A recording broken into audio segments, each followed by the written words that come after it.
आप देख रहे हैं न्यूज डगर चैनल, आपका भरोसा हमारी खबरें। लक्ष्य हमारे सामने मौजूद हैं पर्यावरण विशेषज्ञ और जल प्रबंधन के बारे में विशेष दक्षता रखने वाले श्री राजेश कृष्ण सिद्ध जी। सर, आज जल दिवस मनाया जा रहा है, तो क्या अलवर में पानी की समस्या खास तौर पर गर्मी के सीजन में बहुत विशेष रहती है, तो किस तरह से जल के संरक्षण की, जल के बचत करने के संदेश देना चाहिए? सर्वप्रथम तो मैं न्यूज डगर के सभी श्रोताओं को, सभी दर्शकों को जल दिवस की हार्दिक शुभकामनाएं देना चाहता हूं। और जल है तो कल है, इस संदेश को आम जन के भावना में, मस्तिष्क में, एब्सेंट माइंड में हमेशा के लिए रखना चाहिए कि हम अगली पीढ़ी को क्या देने क्या जाने वाले हैं। हमारे जो बुजुर्गों ने जो दिए प्रकृति की धरोहर, उसको हम क्या लौटा रहे हैं। हमारे हर चीज़ की जब हम वसीयत आगे छोड़ने की बात करते हैं, तो कम से कम हम जो सार्वजनिक जो है हमारे जल, जंगल, ज़मीन जो हमारे को प्रकृति ने सामलात के रूप में दिए, उस सामलात के रूप में उतना हम अगली पीढ़ी को सौंप के जाए, इस बात के प्रबंध का सबसे ज़रूरी है। जैसा आपने कहा कि आज जल दिवस है और अलवर में काफ़ी दिनों से पेयजल की एक समस्या बहुतायत में, और कृषि की समस्या जो है पेयजल सिंचाई व्यवस्था, उसमें काफ़ी मात्रा में अलवर में संकट के तौर पर खड़ा हो रहा है। लेकिन मुझे बड़ा दुख होता है कभी कभी, क्योंकि इसमें प्रकृति का दोष कम और हमारा मानवीय दोष ज़्यादा है। हम जमीन से, हमारी धरती माँ से जिस प्रकार से हम दोहन कर रहे हैं उस जल का, और उसके रिचार्ज, उसके मात्रा में बहुत जो है डेफिशिएंसी बहुत कम है। तो उसके लिए इसका मतलब हमारे प्रबंधीय वर्ग, जो हमारे बुजुर्गों का प्रबंध था, वो ज़्यादा अच्छा था। अलवर में इतने बांध है, 52 बांध और 200 से ज़्यादा हमारे नलकूप और सिंचाई के साधन, जो हमारे बुजुर्गों ने हमारे पुराने राजकीय व्यवस्थाओं के माध्यम से और धर्म के माध्यम से और सामुदायिक रूप से जो जल स्रोत थे, उन जल स्रोतों को हमने खुद ने हमारे पैरों पे कुल्हाड़ी मारी है और उन जल स्रोतों को हमने ख़त्म किया है। अलवर जो है, इस बात से बड़ा दुख है कि अलवर अरावली की तीनों तरफ अरावली पर्वतमाला हमारे बीच है, और ये अरावली पर्वतमाला केवल पहाड़ नहीं है, ये सही मायने में नलकूप है।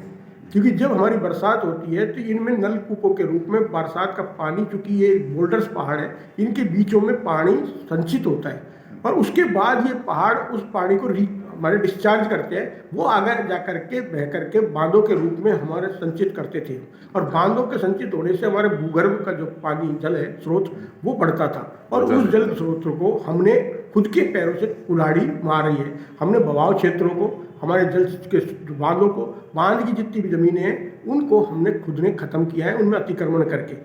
आज स्थिति है, अलवर शहर की बात करें, ज़िले की बात तो बहुत बड़ी है। अलवर शहर में 3 तरफ से पानी हमारा जल स्रोतों का था। एक तो निदानी, हमारे जो अपने रेडिया का जंगल, और हमारे अंधेरी का जंगल, और इधर है हमारे मदार घाटी का जंगल। 3 तरफ से पानी अलवर सिटी को बह करके आता था। निदानी का जो पानी जाता था डडीकर होकर के और विजय मंदिर जो जाकर के एकत्रित होता था, निदानी के बांध में होता था, विजय मंदिर के बांध में होता था। इसी तरह सरिस्का का पानी हमारा जो है नटनी का बारा होकर के पानी आता था, और सिलीशेड और ऊपरेल नदी को तैयार करते था, जो आगे जाकर के बाद में साबी को भी यही रीजनरेट करती है नदी। तो ये 3 ऐसे रेडिया का जंगल जो धोबीगट्टा की तरफ से बुध बिहार से उतरता था, वो धोबीगट्टा के बांधों जो है उसमें इकट्ठा होता था, उसके बाद वो बह करके जा करके बुआ का होता हुआ सीधे गाजूकी की नदी होता हुआ उसको एकत्रित होता था। इसलिए पूरे जितने भी बहाव क्षेत्र से जो आता था, तो उस बहाव क्षेत्र में आने वाले जो थे, वो सब रिचार्ज हो जाते थे, वो हमारे सब पेयजल के काम आते थे। लेकिन आज स्थिति क्या हो गई, रेडिया का जंगल आपने पूरा खत्म करके भूरासिद्ध से लेकर वहाँ तक, उसमें आपने चाहे प्रेम रत्नाकर का बांध हो, चाहे जैसा बांध का बांध हो, इस सारे बांधों को हमने भूमाफियाओं के हवाले कर दिया। अतिक्रमण हो रहा है, भूमाफियाओं के हवाले, मैं सीधे सीधे शब्दों का इस्तेमाल कर रहा हूँ। हमने लालच में और अनदेखी करके हमने उनमें प्लॉटिंग करा के उनको किया, जबकि सुप्रीम कोर्ट की, सर्वोच्च न्यायालय का अब्दुल रहमान मामले में साफ साबित लिखा हुआ है कि अगर किसी भी बहाव क्षेत्र में इस तरह की अतिक्रमण है तो उनको मुक्त किया जाए, और उनमें 1956 की स्थिति बहाल करने का प्रावधान है। तो उसके तहत अगर हम बहाव क्षेत्रों का प्रबंध के तहत इनको अगर बहाव क्षेत्रों को खाली करा दें और इनको पुनरुद्धार करें, तो निश्चित रूप से अलवर में 50 साल तक कोई पानी का संकट का वो नहीं है। उसके अलावा सिलीसेड है, चाहे हमारे रूपा रेल को डेवलप करने की बात हो, चाहे हमारे निदानी के बांध को की हाइट बढ़ा के हमने सभी जल आंदोलन के कार्यकर्ताओं के माध्यम से जो निदानी का बांध बिल्कुल खत्म हो गया था, रिकॉर्ड में से भी गायब हो गया था, उसको पुनर्जीवित किया। उसका परिणाम है कि आपने देखा होगा बुद्ध विहार में, विजयनगर में, उधर पानी की जो नीचे की ग्राउंड लेवल वाटर है उसका 2.5 फुट तक ऊपर पानी बढ़ा और पानी का संकट नहीं आया। उसका केवल एकमात्र कारण था अकेला निदानी के बाद में जो 12 फुट पानी एकत्रित हुआ था, उसकी वजह से वो रिचार्जिंग हुआ और उससे एक क्षेत्र को कम से कम पानी इसी तरह से। इस समय अलवर को 2 मंत्री मिले हैं काफ़ी दिन बाद, काफ़ी वर्षों बाद, तो क्या आप मानते हैं कि 2 मंत्री होते हुए भी इस तरह से बहाव क्षेत्र जो भी जल संचित होने के क्षेत्र हैं वहाँ पर अतिक्रमण नहीं हट पा रहे? ये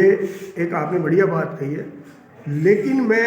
मंत्री महोदय से बात की थी, मंत्री महोदय की नॉलेज में ये सब चीज़ें केवल सरकारों के माध्यम से इसको हम सोचें कुछ कर पाएंगे, वो तो सरकारें तो अपने स्तर पर काम करेंगी, लेकिन वो उनके तो केवल और केवल वोट की राजनीति होती है, कहाँ से कौन वोट है, क्योंकि अतिक्रमण हटाओगे तो भी वोट प्रभावित होता है, पानी की संकट है तो भी वोट प्रभावित होता है, तो वो तो मध्यम मार्ग अपनाने के लिए बोरिंग्स करा, यहाँ पानी की कमी आई यहाँ बोरिंग करा दी, क्योंकि हमारे जो सही मायने में जो इंजीनियरिंग जो स्टाफ है, इंजीनियरिंग जो वर्ग है, विभागीय स्तर पर नहीं हो पाता, विभागीय इंजीनियरिंग वर्ग है, उनका केवल और केवल उद्देश्य एक ही तरफ होता है कि किस तरह से निर्माण हो, नया काम हो, जिससे उनको उसकी इनकम बढ़े, उनका पुनरुद्धार करने की बात नहीं है। वो आज भी